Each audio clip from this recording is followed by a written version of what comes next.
L'informatique et les télécommunications, boostées par l'activité aéronautique et spatiale, représentent en Midi-Pyrénées un pôle de recrutement important avec près de 36 000 emplois directs et indirects.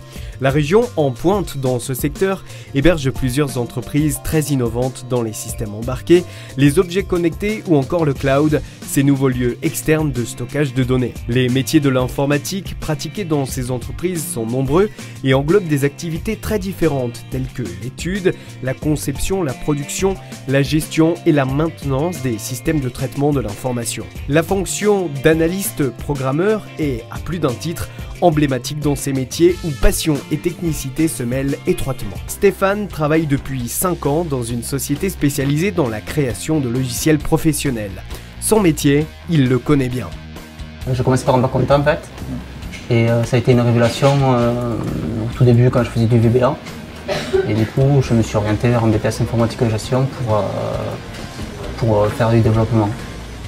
Au quotidien, c'est savoir analyser ce que veut le client.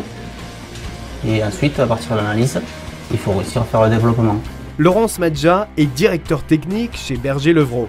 Il sait exactement ce qu'il attend d'un analyste programmeur. On a effectivement besoin à la fois d'expérience, à la fois de compétences et d'agilité, de capacité à aller vers de la nouveauté et donc de la curiosité au niveau informatique. Il faut être globalement passionné. Conscient de la nécessité d'un effort permanent dans la formation de ses salariés, la société Berger Levrault a mis en place un projet original au travers d'un institut.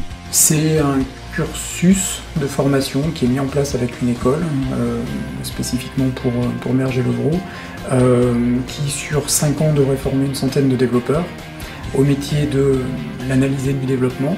DUT informatique, BTS, service informatique, licence pro, master sciences technologies et diplôme d'ingénieur informatique sont accessibles en formation initiale et en formation professionnelle continue. Enfin, sachez que la région Midi-Pyrénées et Pôle emploi peuvent financer une grande partie de ces diplômes pour les demandeurs d'emploi.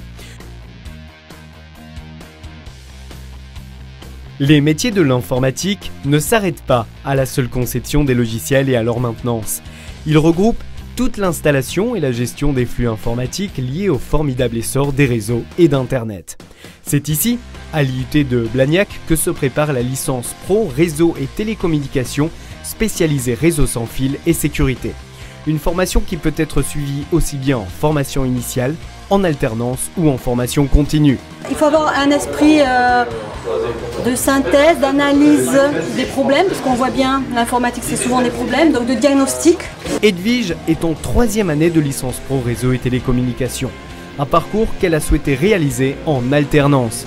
Alors j'ai choisi l'alternance tout simplement dans un premier temps parce que cela nous permet d'acquérir de l'expérience professionnelle et pour moi plus particulièrement parce que tout simplement pour l'apprentissage, l'expérience professionnelle nous permet de concrétiser en fait toutes les notions théoriques que nous voyons en cours. Cette volonté d'établir un lien constant avec le monde professionnel est un choix affirmé de l'IUT de Blagnac. Les entreprises sont friandes de cette formation-là et donc nous sollicitent régulièrement.